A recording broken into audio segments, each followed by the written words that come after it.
In this episode of the IT Experts podcast, I talked to the owner of ATG-IT in Bromsgrove, Mark Matthews. His amazing, inspiring story. Hear about crisp leadership and what that means, about how he took his IT business from zero to £2.8 million. This is going to be an amazing podcast. You're really going to get loads of value out of this. We talk about systems and processes and how to systemize business growth, how to engage with your staff, how to get more out of them, and how to step back and use self-awareness to help you develop and grow your IT business. I know you're going to enjoy the show. So good morning, good afternoon, good evening, wherever you are.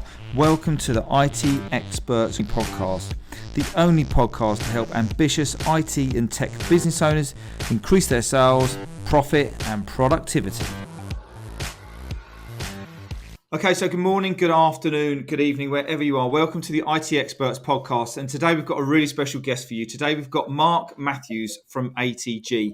Now, I first connected with Mark probably about 18 months ago, and we just kind of hit it off with just some of the things that we're talking about around leadership, about growing businesses, and just been kind of, I don't know, but dare I say it this early in the stage in the game, a genuine couple of guys. So just welcome to the show, Mark. Hi, Ian. Good to see you. The reason for the show today was to explain and I guess share with the listeners some of the amazing success that you've had at ATG and in business just generally, and how that relates to having, a deliberate and systemized plan. And I don't want this to sound like work. I don't want this to sound like hard work or, stuff that people can't be bothered to do. But, the way that we do anything, whether it be fly a plane, have a wedding, go on holiday, build an extension, whatever you do in life, you have a plan. You have a plan and you have a way for you to get from A to B, whatever it might be. You follow that plan, you move yourself along, and then you get success, in that route. And I know that, we're going to mention it a couple of times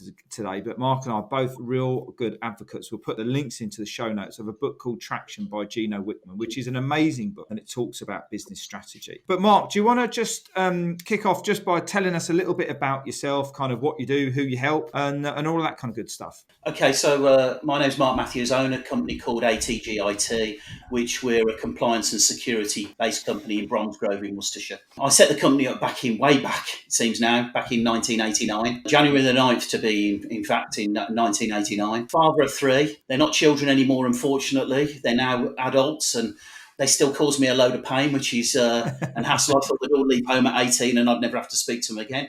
But unfortunately, they don't. I've got two grandkids now. Wow. As well. So last year I had two grandkids. Great. That's a new one. So we've got Teddy and Roman that, we're now being asked to babysit for as well. So, over the last couple of years, my life's even changed even more than what it had. Lovely. So that in a nutshell's pretty much me. Brilliant. And give us a bit of a history of kind of where, if you want to share some of the details around, size of the organisation, number of people, number of clients, kind of where are you at now and where were you right at the beginning? When I started back in 1989, that wasn't a conscious decision. Right. I was actually working for the UK's second largest Apple dealer, a company called Second City Systems in Birmingham at the time. Okay. Because they wouldn't pay me any more money than what my targets were. I'd hit my target and they wouldn't pay me any more money, so there was no incentive to work. I used to go and play golf every day for half a day down at Hatchford Brook Golf Club. That was my day. I'd hit my target and go play golf. And I ended up, I think as maybe, I was a young 20, 21-year-old at the time. I was probably quite obnoxious and arrogant sales guy. I can do it. I'm hitting my targets. What do you know, type of person. So I set up ATG because I was made redundant. Okay. So I had a massive mortgage. I had no car because I'd always had company cars, etc., etc. Yeah. So I set ATG up in '89, and my first year I did £116,000. Wow. And then were the days when you used to handwrite invoices out on site and collect payment there and then. What were the main services that you were? Because 116k in 1989, that's big bucks, isn't it? And there was just me. And there was just you. So what were you doing? I was quite technical in the day. I've always been a person that would take things to bits and then want to rebuild it, but then be left with 3 or 4 screws left over and you could just throw it. Just put a bit of tape over it. So I was quite technical, especially on Macs in the day. I was a technical person. I mean, my guys, when they eventually see this, they'll laugh because I'm not technical at all now. So, I go out fixing apples because computers were just coming into that industry. Yeah. So I specialise in the print and reproduction side of the marketing agency type world. Yeah. And when computers were just being linked up to, typesetting equipment was on its way out, and computers were being brought in to do typesetting and link up to digital presses and things like that. I was one of the main guys that could do that sort of work at the time. So that was pretty much my first year, fixing computers and getting them to work on presses. Excellent. So where are we at now then? What's the numbers where we're at now? Because you've got quite a good number of employees now, haven't you? Yeah, so we're up to 18 employees, That's which great. I'm quite happy at. Yeah. I've just gone and took the bullet and put an MD in a month ago. Wow. March the 3rd, 2020, I had Francis Davis join me, who's run 100 times bigger companies than what we are today. So he was, touch wood, things are going as expected and on plan to what we've done. So at our height, we got up to 2.8 million. We're a bit less than that, but we're pretty much all managed services now. Okay. So we sell tin, as it's now called. Yep. But it's just, that's nowhere near our path to market is selling tin. It's not. I don't really care where you go and buy the equipment from. What caused you to make the decision to bring an MD in, Mark? Well, this is part of this whole life journey that we've discussed, throughout our one-to-one conversations we've had over the last 18 months. I think as an owner, and if we look at the traction model, I'm a visionary. I'm a 100% visionary. I'm not a get stuff done guy. And to turn the business from a lifestyle business, which however much money it was making in that, with me running it, it was a lifestyle business.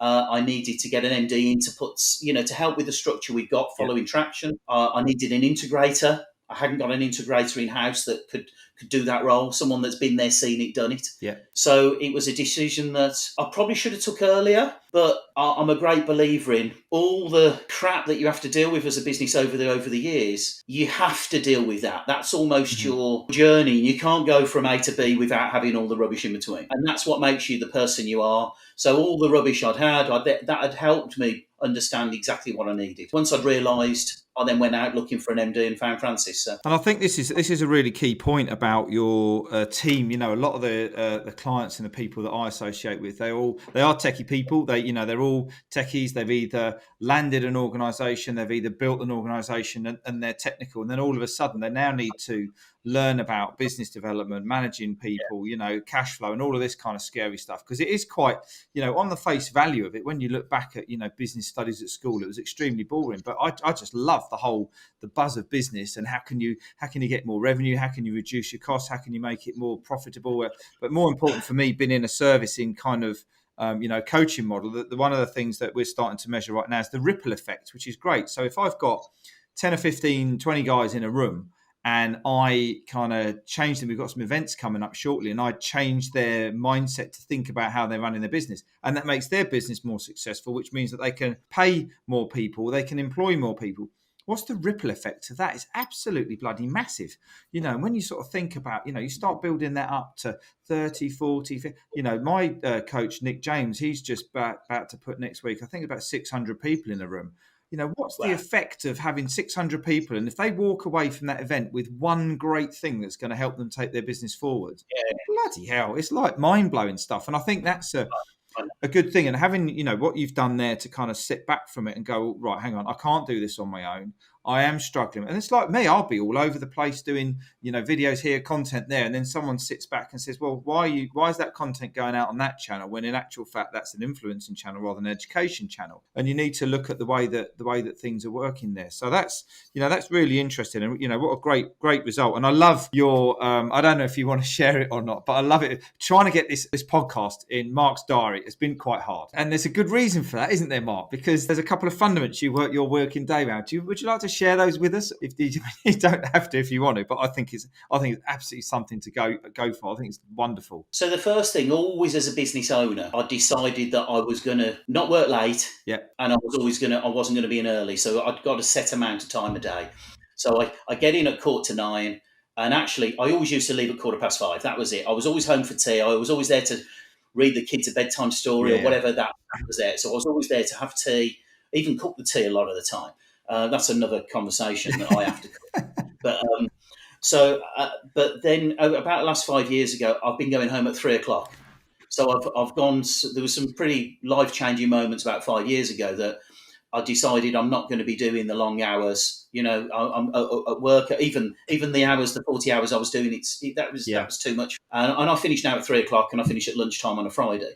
So You have to try and fit into that schedule. Yeah.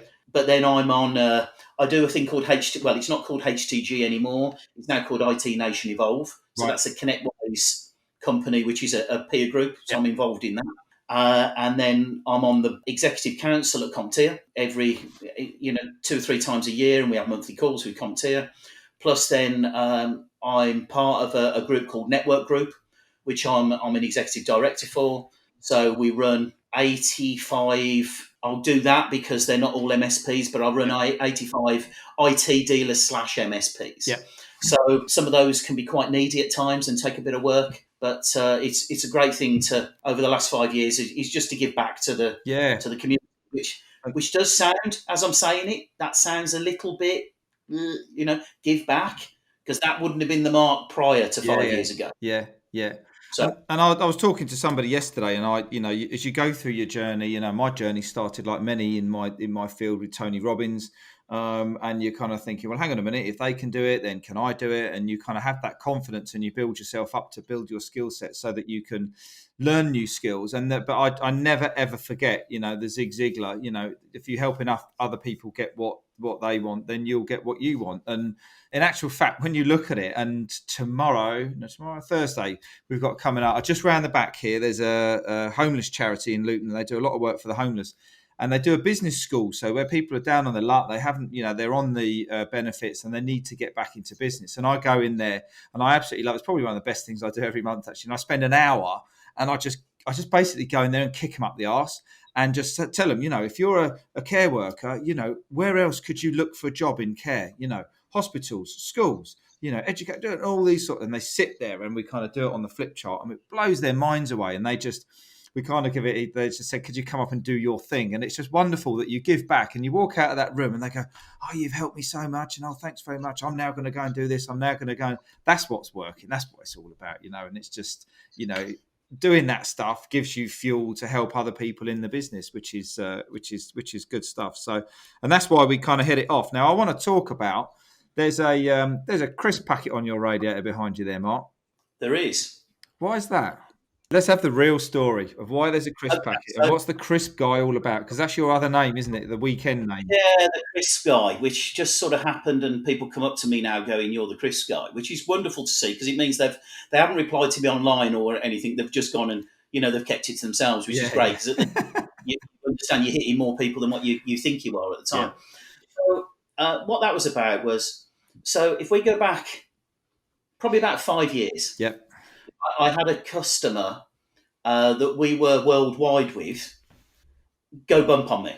Right. And they took me for a lot of money, more than a house, which was, it hit my self-esteem really badly at the time. But that maybe is another podcast. But I ended up having 6 months off work. It was like a massive kick. At the same time, I was having a house developed at home. And one day, so I walked into work, and there was a crisp packet, and it happened to be a prawn cocktail crisp packet, just like this one, right, that sat outside my door at work. Now, it sat there, and I thought, look, we were making money. I haven't got unbelievable staff turnover. I've got a bit, but nothing out of the ordinary. We were just coming off the back of this customer, unfortunately going bump. And, for me, the focus at the time was about money. That's all it was about. It wasn't people, it was just money. Let's chase money, because money makes the world go round, in effect. Or money makes you happy. And I walked in, saw this crisp outside the door. And in my mind, I went, I'll just leave that there, because one of them will pick it up.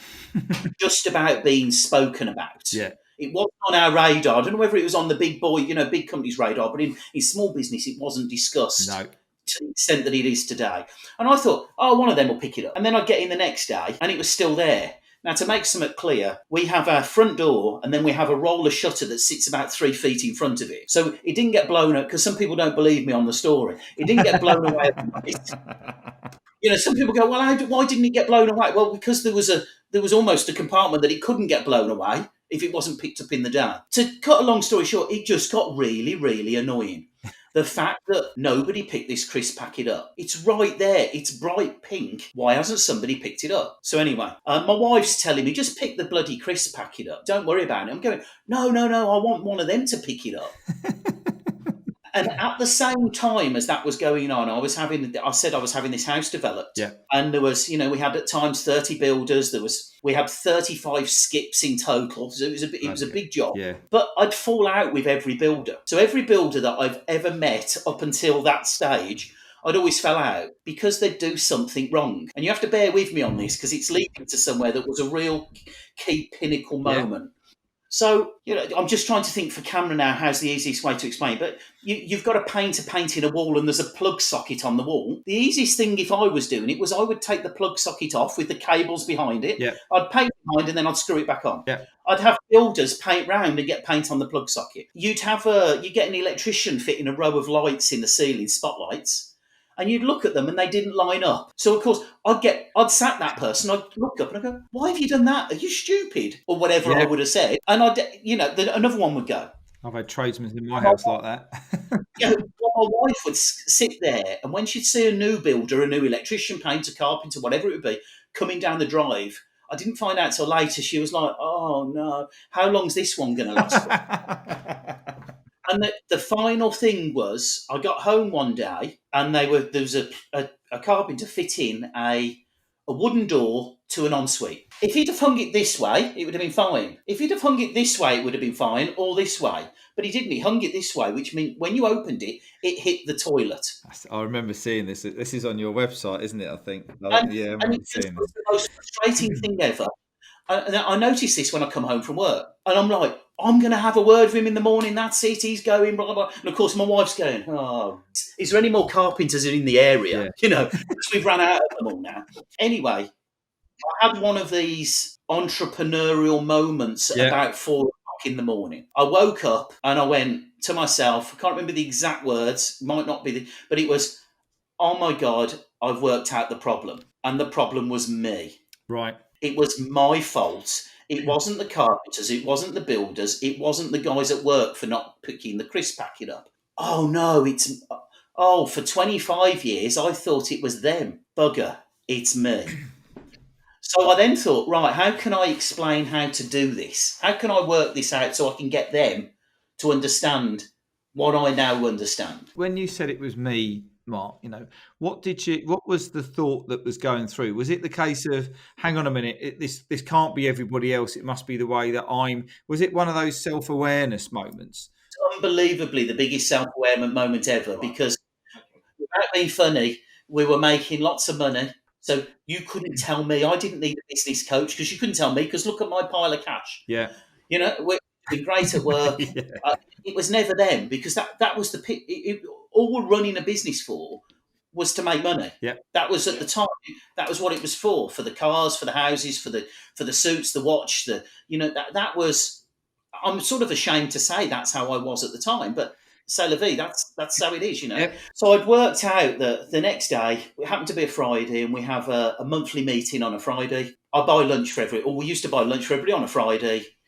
This week they ordered Thai. We get everybody all into one room so we can have a bit of a company meeting. These are the figures. This is where we are, that sort of thing. And I started the meeting off with, I'm really sorry, guys. I need to apologise to you all. Well, if I could say, I can't remember a time prior to that time that I'd ever apologised for anything.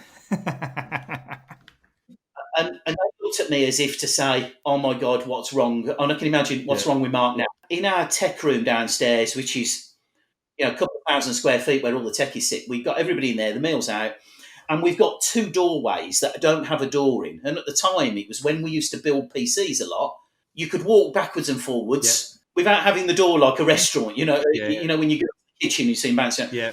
And I said to them, look, and I used the door exercise that the builder had done at home. I says, just everybody grab a pen and paper. Can everybody draw a door to go in that frame? Everybody knows what a door looks like. Just draw one with everything it needs. And of course, they're looking at me like I'm on some form of drugs, because they just don't know where this is going. They might think it's a bit of a game and he's trying to catch us out. And I says, look, please just do it. Humour me for a minute. Anyway, I left them for 5 minutes. Everybody's finished. Yeah, everybody's finished. I says, right, who's used 3 hinges? And out of the 18 or so people at the time, I had 5 people put their hands up. I went, who's used 2 hinges? 10 people put it up on 2. Who's used an oak door? So many, but 3 or 4 people. Who's used a painted door? 10. Who's used a door handle that's chrome? Who's used a gold one? Who's used a knob? Who's used a handle? Etc. Etc. And you sort of get the point that I'm saying. Yeah. That for everything I said, there wasn't one group of people that said exactly the same thing, even though there was a door that they could have looked at in the same room and copied that one exactly. Yeah. Because why would you fit a different door Yeah. in my? Why would you do that? Yeah. That's what I thought at the time. And then at the end, I said, "Do you see why I need to apologise? Because it's my fault.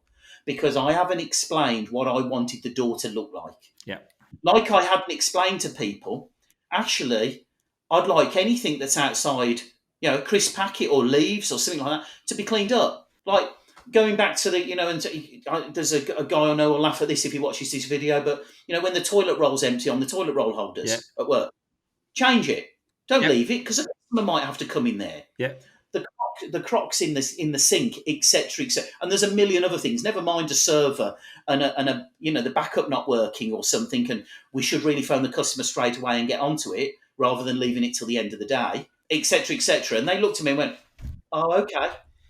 So from then on, it took a bit of time because they were so used to me not telling them what to do. Yeah. That it's now talking about why they should do it. Why we should keep the kitchen tidy, because it's on the way to the toilets. If a customer comes in, let's have the kitchen tidy so they think we're a tidy business. Yeah. We don't see piles of crocs up, do we?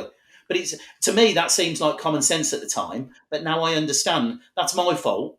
The same as it was with the builder at home, that I didn't say to him, "Please take the plug sockets off the wall.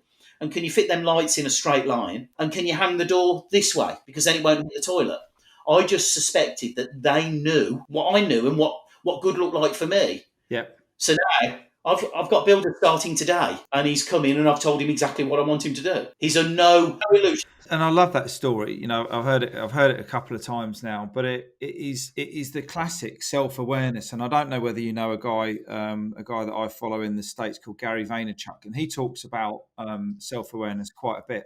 The thing I love about this podcast is that we're talking about how to effectively grow, develop, and your IT and your tech-based business. But we haven't even talked about tech. We haven't talked about business development, marketing. We're talking about a door. Nothing. We're talking about a bloody door. And and there was something that somebody said to me, a guy called Colin Scam. I was working with him down at Gatwick Airport, and he said, "Look, there's a real clear expectation exchange here."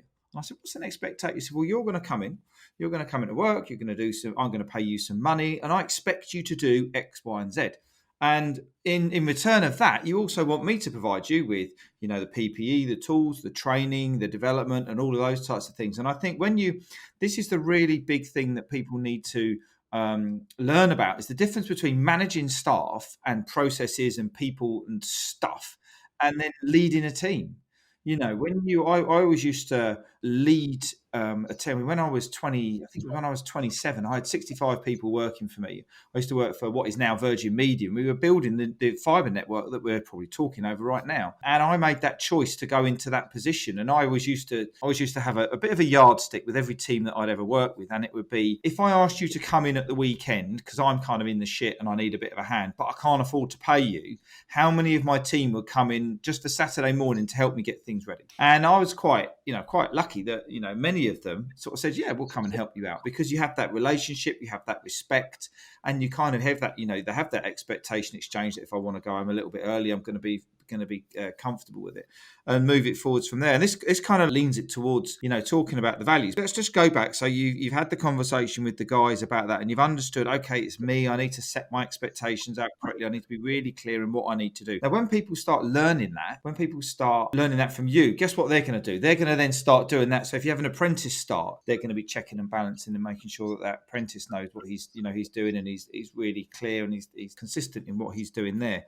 What did you do then next, Mark, with your routine, I guess, to make sure that you've just had this visualization, this realization that I need to be more self-aware and I need to be more clear and provide clarity to people? What were the steps that you then took? What was the next step change that you had in your behavior, I guess, in the office that made the lasting change, moving forwards? Okay, so the biggest thing was, I went and asked the staff what they thought of us. So I wrote out, I think it was 14 questions at the time. Now, what do you think customers think of us? Are you proud to work for us? What do you think of the products we sell? Where do you think the market's going? What could we do better, etc.? That type of question. Yep. And I wanted honest answers because I felt up until that time, look, I'm the owner. You know, it's been said, look, I write the monthly paycheck. So do I normally get this? You know, bosses say my door is always open, but how many bosses really want their door to be open in the future?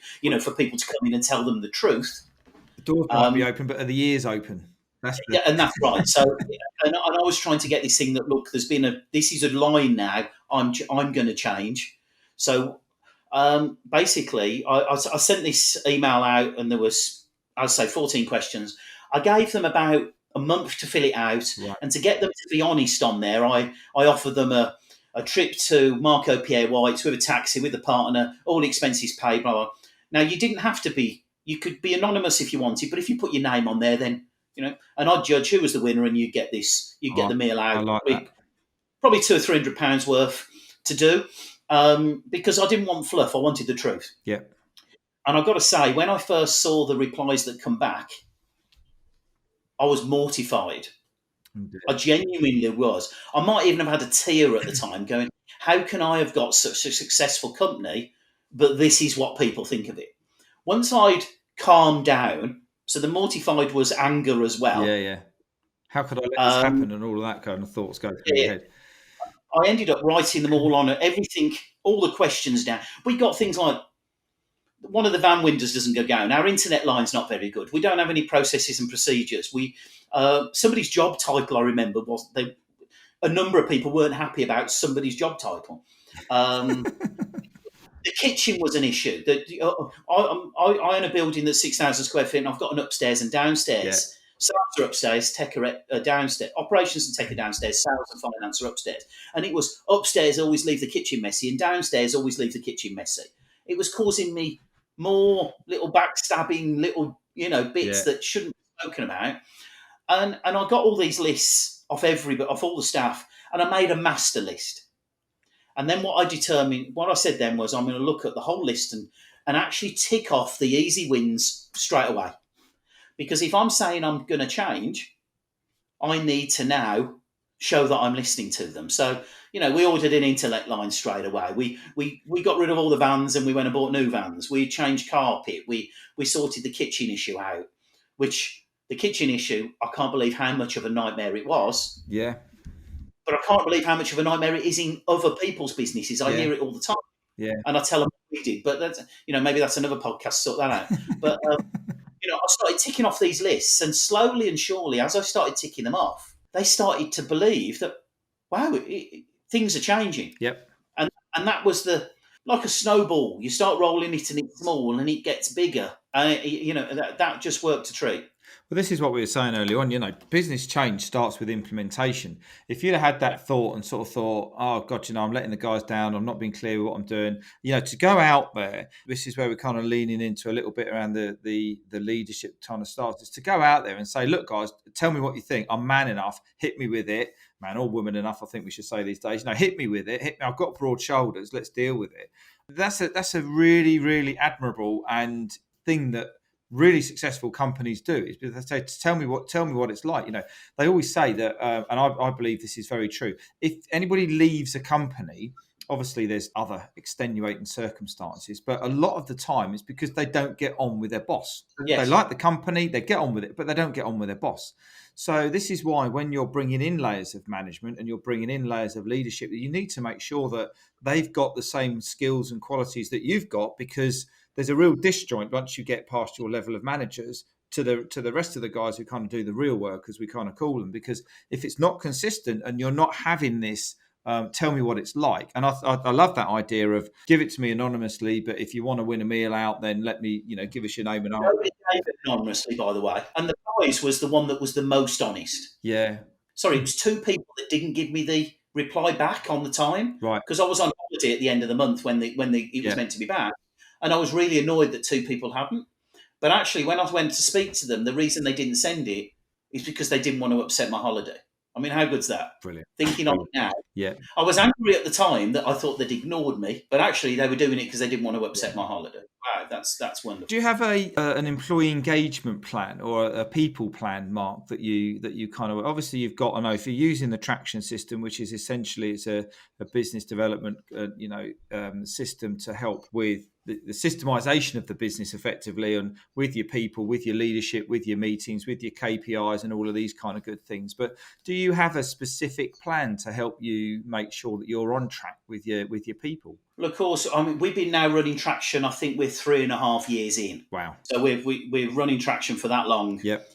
So Traction is the most embedded book that we've you can run a small business by it. You know, it's the only it's the only book out there that I believe that's aimed at a small business. You know, or series of books, because of course there's 5 books. But to answer your question, yes, we do. We use the Traction model. So it's the people analyzer and right person, right seat. Do they fit the values? You know, so we only interview on values now, and we only judge people's, whether it be a bonus or whether it be their quarterly review, is based on our 4 values, our 4 core values. What's your 4 values, Mark? So the first one is positive attitude. So you've got to have a positive attitude at work, which is also, we wanted at the time, brackets, not a knob. Think like a customer, good to work with, and wants the best for themselves, the customer, and the company. Or it's just wants the best is the value. So company value, I mean, they're amazing. I love that. I love those values. It's really important for a company to identify their values, because it's what you hire by, it's what you fire by, and it's also what you attract your clients. So if you can think, everybody's got a client that's a pain in the back end, and if you looked at your values, you know, around, you know, having a positive attitude, you know, think like the customer, good to work for, and all those kind of good things, that if that customer's not going to, you know, if they're going to lie to you, they're going to be deceitful, they're not going to want to pay your bill, they're not living by your values, so you don't need them, because they're only going to cause you any more. What's the chances of them referring you to somebody else? Because that's the best and easiest way to grow any business is to set, and they're never going to do that. But if you don't know who you are and you don't know how your values and how your exercise is, and that's something that we do with our people performance program, we go through the values of the exercise, and every client that I've done it with, they then sit back and they go, that's who we are. That's what we stand for, and that's what we live by. And then the easiest thing is that once you've then done that, and then you start talking about putting in target setting, objective setting, you know, KPIs and business growth targets for everyone, you can measure them against it. You know, in actual fact, this is a really good question, and I'm asking this for a simply personal point of view. How do you measure the values in the business? What, on a daily basis? Well, how do you know that you're living by the values? So once the values are created, so these values were created 3.5 years ago. Yep. So every quarter we check that the values are still there. Okay. So that's one way. So the values are with the management team, and if you follow Traction, you'll understand how the values are created. So they're the values they're not my values; they're the actual business values that are lived day to day in the business. Yep. So let's think like a customer. So think like a customer for us is, if a customer phones you up and they've got a problem, put yourselves in the customer's shoes. What would you want to happen if you were that customer with that problem? That's the answer. Simple. You can do anything in the business and not get into any trouble, any bother. That's the boundary. Put yourself in the customer's shoes. What would you want to happen? Do that. It's very simple. Just do that. So that's constantly analysed. We then look every month for who has shown a positive attitude and what is it they did, and then we write that down. Who has shown think like a customer, who's shown good to work with, and who's shown wants the best for themselves or the business. So it could be they've read a book, it could be they've seen a new product and brought that in, or it could be something that, like you said earlier on about working on a Saturday morning or something. You know, sod's law, Friday night, and we've just extended our hours now till gone 6 o'clock. But you know, in the days when we finished at 5:15, rather than down tools, who carried on working to get the customer back up and running or something like that? You know, without having to be told. So who's living those values? And we now have a trophy that we give once a month for the employee that has lived the values of the company. Nothing else. It's not to do with profits, not to do with anything. All it is who lives the values. But the person that gives those values, who gives the trophy to the next person, is the one that won it last month. Brilliant. So the person that won it last month has to go out there, look at the whole business, decide, and have a genuine reason of why Tim or Bill or Sarah, whoever, has won them last month, and then has to stand up in front of the company and go, I'm giving this trophy to Chris because he did this, this, and this last month, and I think that's living ATG's value. Brilliant. They don't get a prize for that. We did debate whether someone gets a day off or £100 or Yeah. goes to do some work for charity for a month or something like that, And then we decided, no, we wouldn't, because we didn't want it to be financial type based driven. But so far, the guys have both had different things. Brilliant. So I've give them individual prizes based on what they like to thank them. But they didn't know that at the time. How do you do the scoring? Is it the leadership team do the scoring, or does everybody get involved in it? Does the whole company get involved in it and do a vote, or how does that work? Yeah, so currently, and I say currently because we do want to roll it out to others, that currently the management team does it, because we've got guys that, Chris runs ops, Dave runs finance, Steve runs sales, and then obviously I've got Francis above them as well, as the MD. And they run their own teams. They do their own values for their own teams, and then bring that back to the management team and say, these are that we're living the values. We don't need to change them, because if one of them changed, and for instance, you don't need to have a positive attitude, and another value came in, then we'd change it for that. But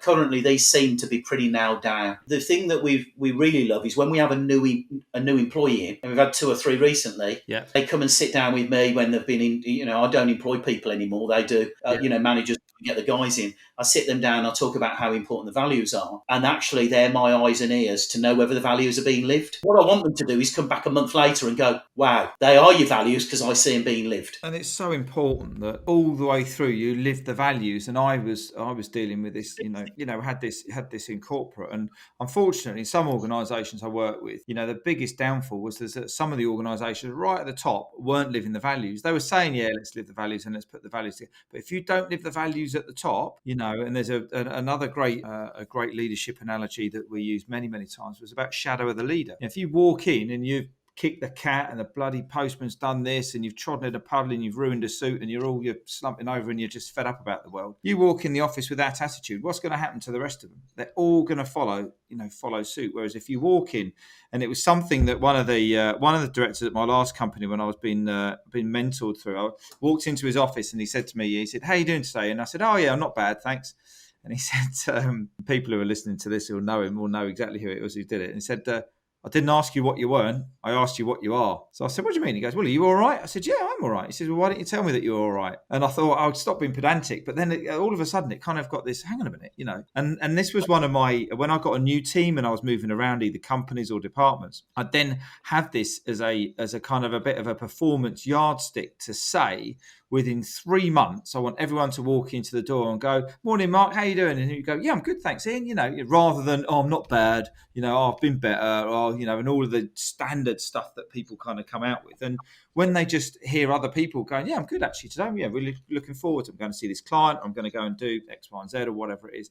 And they feel just happier because they're of that positive mindset, and they know that that they kind of know what's going on. So for me, the values are the most important thing in the business. That more than anything else, and the owner's got to live them, not just the staff. Yeah. In one of the videos that I do, I've got an example. I haven't got a hard drive to mine, but if I've got you imagine this is a hard drive, it's not, it's a calculator. But if this is a hard drive, and I'm walking across go and give it the tech room, and I drop that on the floor and it breaks, but it's a customer's hard drive. Yeah. And if one of my values is, think like a customer or wants the best for yourself, the business, and the customer. If I can't phone the business up as the owner and say, "I'm really sorry, I've dropped your hard drive," Yep. and I lie because it's going to cost me some money. Yep. So I then say, "Oh no, the hard drive's dead," or "We plugged it in and it's not working, you need to buy a new one," or "I'm sorry, you've lost all the data." As soon as you do something in your business that doesn't align with your business values, the staff will see that and know that you haven't lived the values yourself, which is then give them permission not to live them for themselves. Exactly. 100%. So if you can't phone the customer up and say, "I'm really sorry, Mr. Customer, I've dropped your hard drive and I've lost all your data," even if it means you're going to lose that customer, even if it means it's going to cost you money, if you can't do that, then rip your values up to start again. Choose ones that you can live. And that's really important. I've actually had 2 clients in the last month actually who have lost their own clients because of the way that their help desk staff have dealt with them. Not because of what they've technically done, but it's just that the way that they haven't responded back or they've been rude. And what happens is when you don't adopt, the culture that you've got within Traction or another system like that, you can't delegate because you're doing it all yourself, and you can't do it all yourself. We already know that. You just get overwhelmed. You then end up, lowering the quality of the service. You'll end up losing clients. People will get pissed off with you and leave. That you need to delegate correctly. You need to delegate to build that team and empower them, because then it makes them more excited for them to come to work, and then they feel more, responsible for what they're doing. But you can't just, say, oh, well, I'll do that now, then, and I'll do this. And that's such a common mistake that you hear. And I love your story. I love talking to you, Mark, because I know that, what you've done there, you don't get to kind of 2.8 million by sneezing. It's been systematic, structured implementation that's got you where you need to be. And I think that's absolutely wonderful. And listening and talking about the values is a really key point as well. So that's great. We're not 2.8 million now. That's what we got. No. The reason that you're not now is because you take so much time off and you spend all the time in restaurants, I'm sure. What's the point in working? Why do you work? Exactly. That's the first thing that we cover off. What's the first point that we've got under personal development? Is like, what is it that you want to achieve? What is it you're trying to achieve? How many hours do you want to work? That's a really key point. Mark, talk to me about how you set boundaries with your team right now. We've been talking about delegation and things like that, but the key thing is, I guess, as you're spending more and more time away from the business, how do you know that they're not just running a bit of a mock when you're not there? What's the systems and the process that you use for that? Well, old Mark would have thought that they would be running a mock, which is why you'd have to be in work all the time. I'll give you a little example of what we did. So at IT Nation Evolve a couple of weeks ago, we were having a conversation. I'm putting an MD in, a fellow MSP that's quite a bit bigger than we are. He was also putting an MD in. And the conversation got around about, what boundaries you set for them, on a day-to-day basis. And there was an old mentor of mine. Well, he's old, and it was a long time ago. A guy called Hardin Byers came up with a thing called 5 questions clarity. Right. And we're rolling this out for every employee. There's 5 questions. So the first one is, what are we trying to accomplish? Where do I fit in? What are my boundaries? What's in it for me? And then how am I doing? And you should have one of those for everybody in your business. I'll give you a little example why. A bit like I expected the guy to know to hang the door, I expect people to not go out and spend 20 grand on some new desks because they want new desks, if it's not in the budget. But if you haven't set the boundaries and they don't understand, where are we going? Where do I fit in? What's my boundaries? Yeah. What's in it for me? And how am I doing? So so I can understand how I'm doing. The conversation got around boundaries, and this is quite a simple one to understand. That I was asked, well, what are my boundaries for Francis coming in? And I'll just choose one of them, but one of them was the amount of money he could go and spend on any. And mine is £500 before he needs my sign-off. That might rise, it might change over time, but at the moment, he's been here a month, it's £500. Now, a colleague of mine, another MSP, has his £5,000. He's just having a new MD as well. He had them in November. He can go and spend £5,000. And I said to him, well, okay. He looked at me as if £500 a bit measly.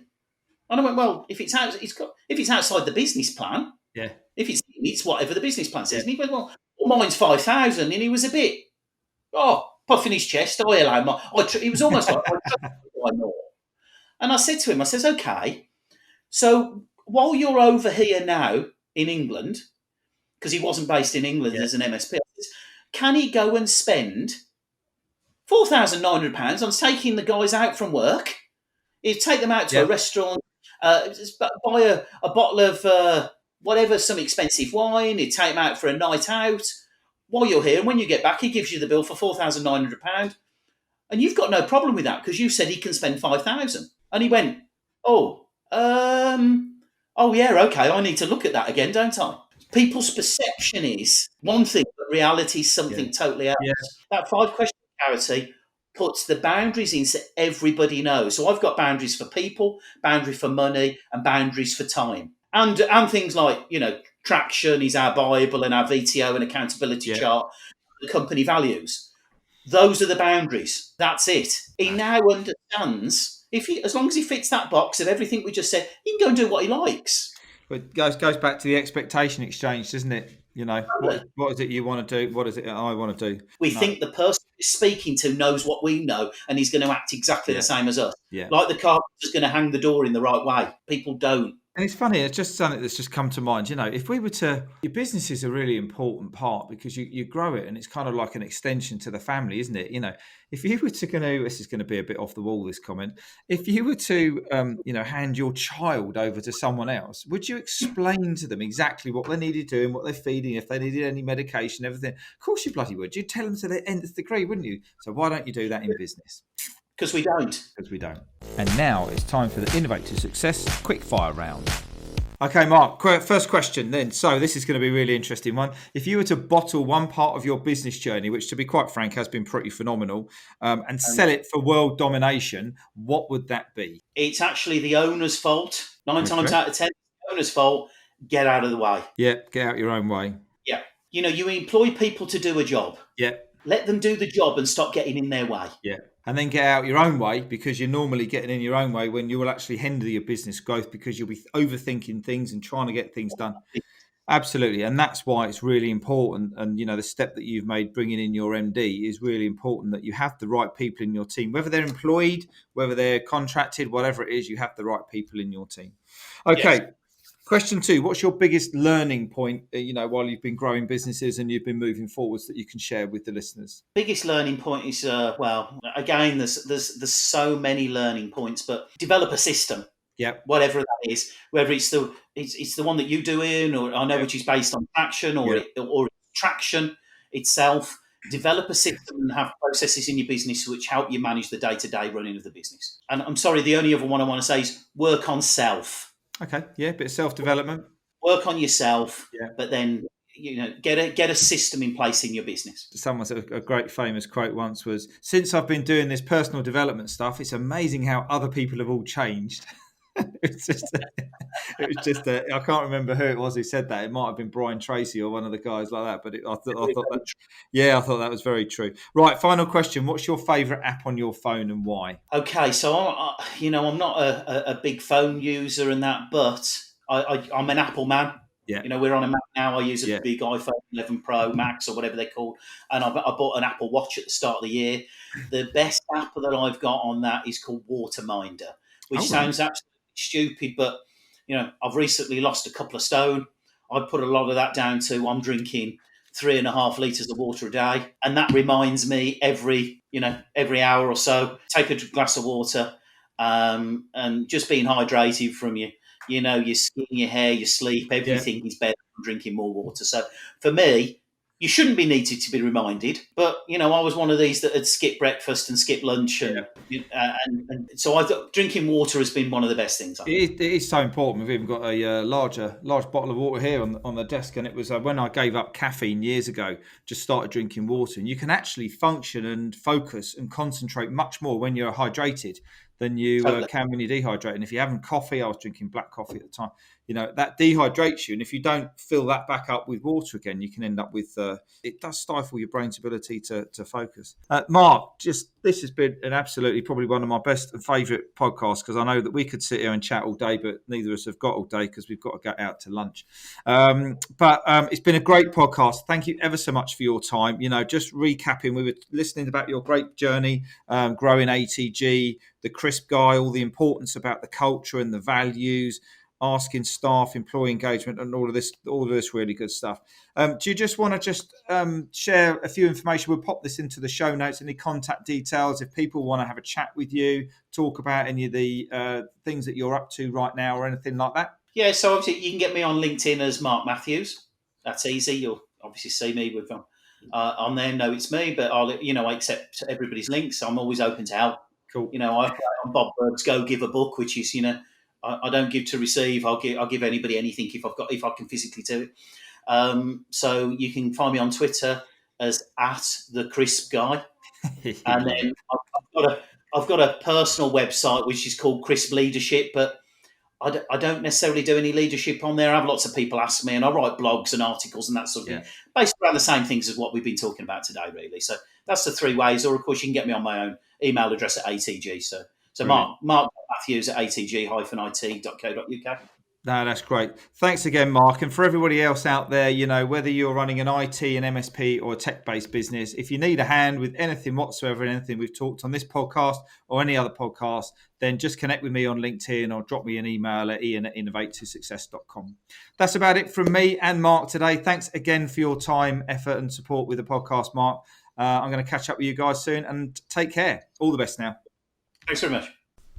So thanks very much for listening. I hope you enjoyed the show. If you did, then please remember to subscribe, rate and review. I'd really appreciate that. And also check the show notes out for all the latest developments at the IT Experts Growth Academy. If we haven't already, then let's connect on LinkedIn, YouTube and over at our website at innovate2success.com. Until next time, you look after yourself and I'll catch up with you soon.